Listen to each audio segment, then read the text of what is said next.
There is a kind of longing that confuses even the most self-aware soul.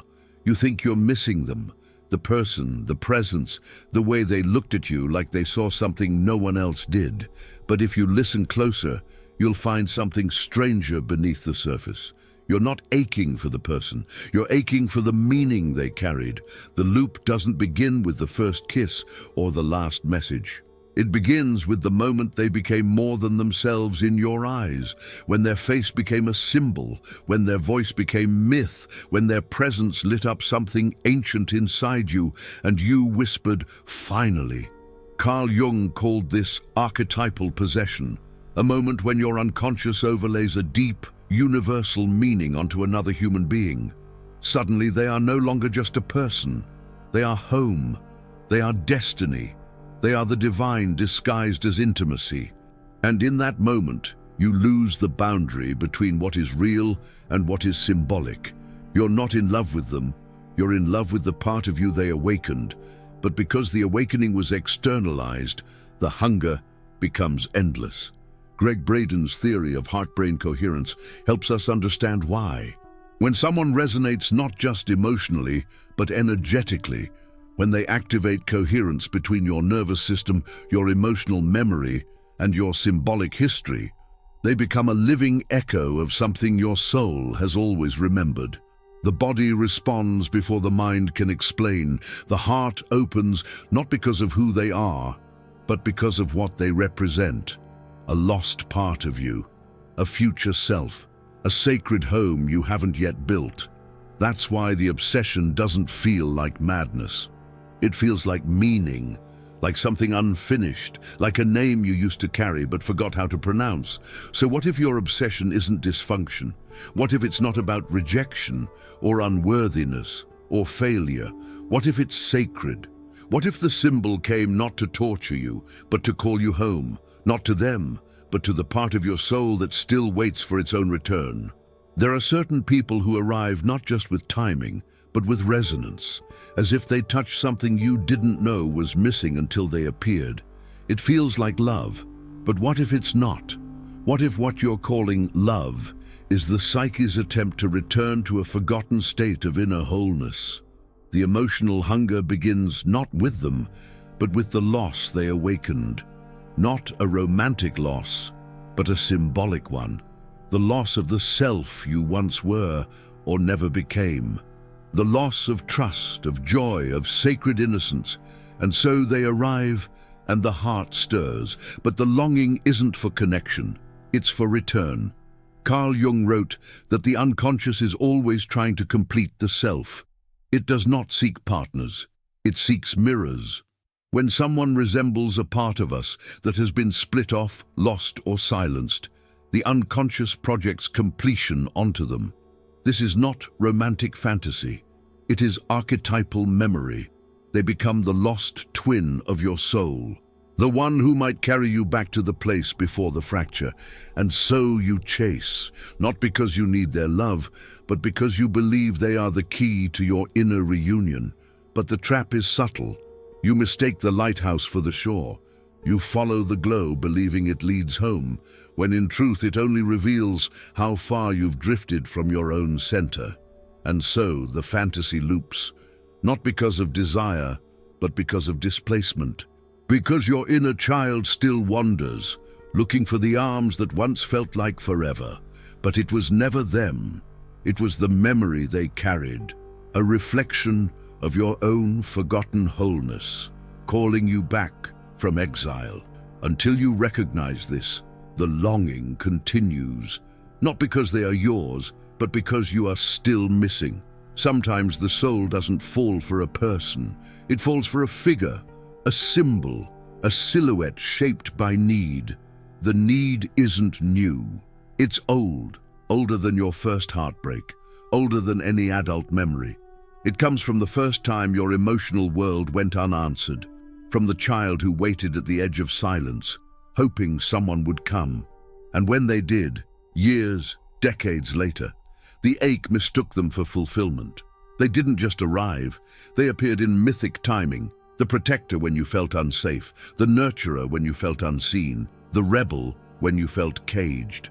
So of course it felt spiritual. Of course it felt meant to be.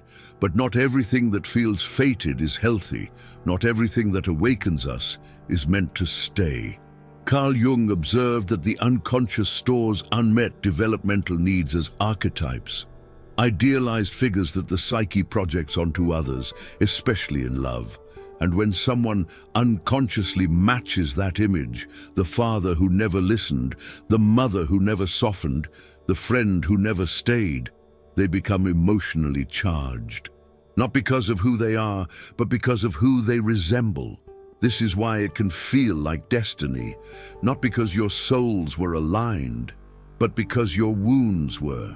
You don't become attached to them. You become attached to what they represented, to the hope that maybe this time the story could end differently, but the cost of this projection is real. You stop seeing them as they are. You begin loving through a dream, like a child whispering to a stranger in the dark, calling them mother, calling them home, not realizing the echo is coming from within. The soul does not seek replicas, it seeks remembrance. And sometimes those who resemble healing are only messengers of where the ache still lives. There is a kind of memory that doesn't rest, not because of what happened, but because of what never finished forming. You return to their name, their words, the final moment. You comb through old conversations as if the right sentence could finally close the wound. But it isn't closure you're seeking, it's completion. The fantasy loop isn't born from romance, it's born from interruption. Something sacred was awakened in you. A version of yourself, a dream, a need, and then it was left unclaimed. And so the mind keeps circling. Not because it forgets, but because it cannot integrate. Jung knew this intimately. He taught that when the unconscious encounters a potent symbol, something mythic, transformative, archetypal, and that energy is not made conscious, the psyche becomes stuck. Time passes, but the image does not. It loops. You tell yourself, if I could just understand why it ended, but it's not understanding you seek. It's resolution with the part of you they activated, because what remains unfinished is not the story. It's the inner image it carried. Gregg Braden speaks of resonance fields, emotional imprints that repeat not as punishment, but as reminders. The repetition is not obsession, it's invitation. Still, the emotional toll is real: paralysis, rumination, circular thought dressed as insight. You're no longer remembering, you're reliving. Like a record skipping on the same note, the music cannot continue until someone lifts the needle. But this lifting is not forgetfulness, it's integration. The loop will only dissolve when the soul is ready to retrieve what the symbol carried, not by replaying it, but by becoming the person who no longer needs it to remember who they are. There is a moment when someone enters your life and your entire being lights up. Not just your heart, but your imagination, your creativity, your longing, your soul. You feel seen, alive, radiant in ways you haven't felt in years. And so you think it must be them. You tell yourself, they awakened me. But what if that isn't true? What if you awakened through them? The distinction is everything. Because when the soul forgets its own role in its becoming, it hands its light away.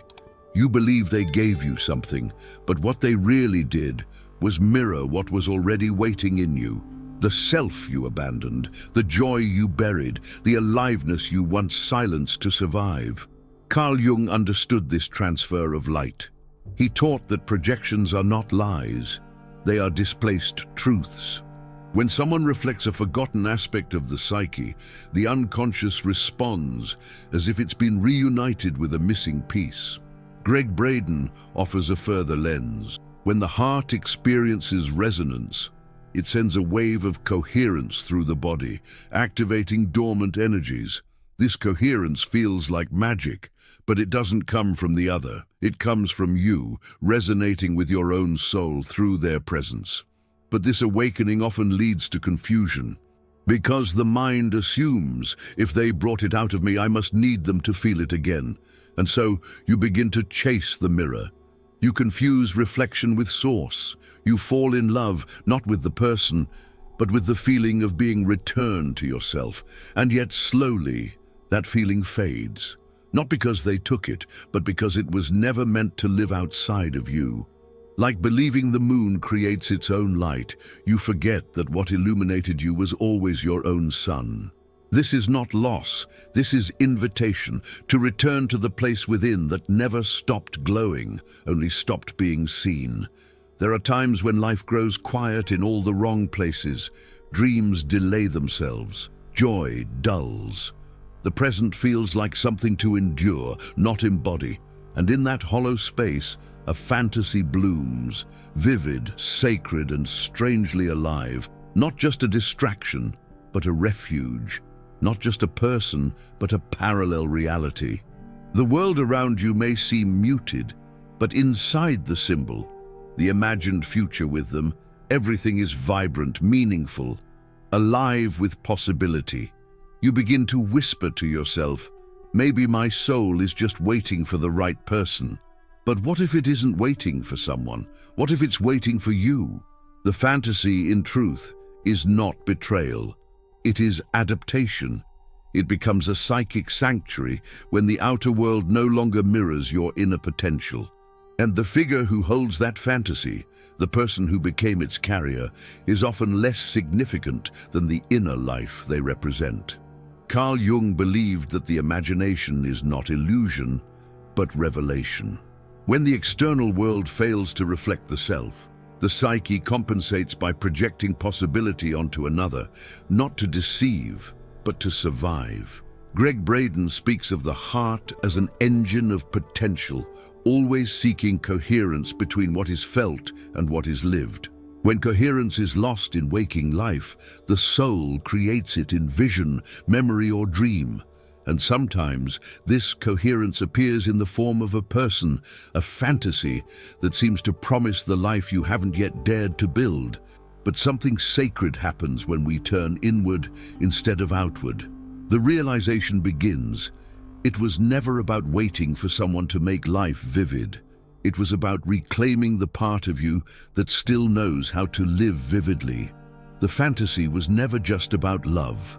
It was about meaning, about an unlived life, paused in the corridors of longing, like building a cathedral in the mind while letting your real home gather dust. What you loved in them was the life they made you remember you still wanted, and that life is not elsewhere. It is waiting gently at the edge of your own becoming. Some echoes don't fade. They linger in dreams, in songs, in quiet moments when nothing specific hurts. And yet everything aches. You tell yourself it must mean something. If I still think of them, if I still feel them, surely they were mine. But not everything that moves the soul was ever meant to stay. And not everything that haunts us belonged to us. There are people who pass through our lives not to fulfill a story, but to awaken a threshold. And when they vanish, or never truly arrive, they leave behind not just absence, but a version of ourselves suspended in becoming. Carl Jung often spoke of the anima and animus, inner figures that personify the soul's longing for completion. When these archetypes are projected onto another, we feel destiny stirring. But what we're truly meeting is the lost part of ourselves that never finished speaking. Sometimes the symbol that captivated you was never theirs to hold. You gave it to them because they reminded you of magic, of innocence, of the life you might have lived if you hadn't learned to dim. Gregg Braden teaches that when the emotional body experiences deep coherence, especially in a moment of activation, the imprint remains in the field, even when the event is over. You don't miss them. You miss the frequency they temporarily restored in you, a lost innocence. A wildness you hadn't touched in years. That's why the longing feels spectral, why the symbol doesn't leave. Because it wasn't really about them. It was about you, caught in the doorway between forgetting and remembering. Like a ghost bride, waiting at an altar that was never set. Not because she lost her love, but because she never finished becoming who she thought she would be on that day. What haunts you is not the ending. What haunts you is the unfinished arrival of a version of you still waiting to walk down the aisle, not toward another, but toward her own wholeness. Did you enjoy the content and it made a difference for you? Click on Super Thanks and support our work. There comes a point where reason begins to speak. It tells you to let go, to move forward, to choose clarity. But the heart doesn't respond to logic. It responds to memory, image, feeling, and above all, meaning. And so the loop continues. You stand between two voices. One says they're gone, it's over. The other whispers, but not yet. Something isn't finished. And it's true, something isn't. But what needs to be released is not the person, it's the pattern. What needs to be claimed is not closure, but the inner figure who created the dream in the first place. Carl Jung taught that we must make the unconscious conscious, not by rejecting its symbols, but by translating them. Healing happens not through erasure, but through ritual. Greg Braden adds that when heart and mind reach coherence, we don't just break patterns, we rewrite the meaning behind them. This isn't about forgetting, it's about retrieval. Going into the fantasy, not to dissolve it, but to meet the part of you that built it, the one who longed, the one who dreamed, the one who believed love would look like rescue. You don't cut the cord. You listen to what the cord was connecting. You step back into the dream, not to escape, but to ask, what were you protecting me from? What were you helping me remember? And then, gently, you begin to walk it back home. The loop ends not with force, but with reverence, with a slow bow to the symbol and a quiet return to your own center, like entering a dream not to forget it, but to retrieve your forgotten name and speak it aloud in waking life for the first time. Not everything that touches the soul is meant to be undone. Some stories don't end by forgetting. They end by being fully remembered, retranslated, lived again in a new key. You may carry the imprint of someone who changed your inner landscape, and even now, long after they've left, something in you still listens for their echo. Not because you want them back, but because they once reminded you of something you didn't know you had lost. And this is where many confuse healing with detachment.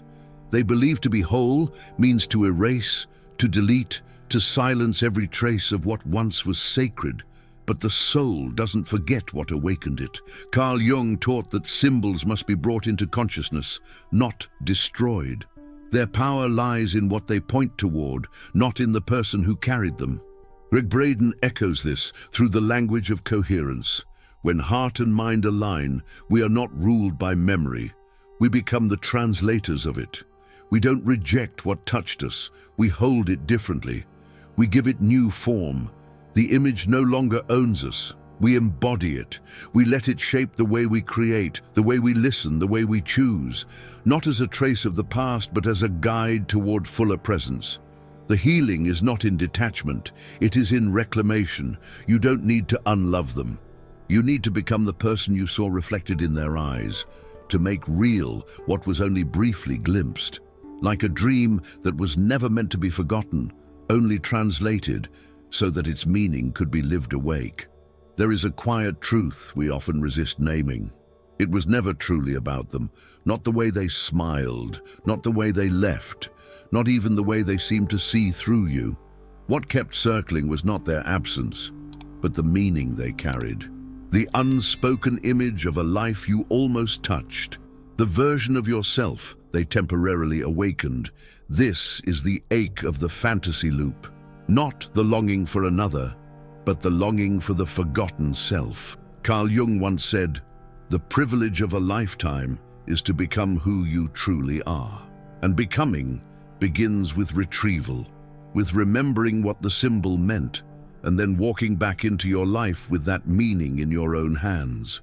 Greg Braden reminds us that when heart and mind align, we step into a deeper field, one shaped not by memory but by meaning, and meaning can only take root when we stop chasing the symbol and start embodying the self it pointed toward. So what of the one you couldn't forget, the one who lit the fire but didn't stay to tend it? They were never the destination, they were the sacred signal. And now you are being asked to listen to what they stirred, not to return to them, but to walk home to yourself.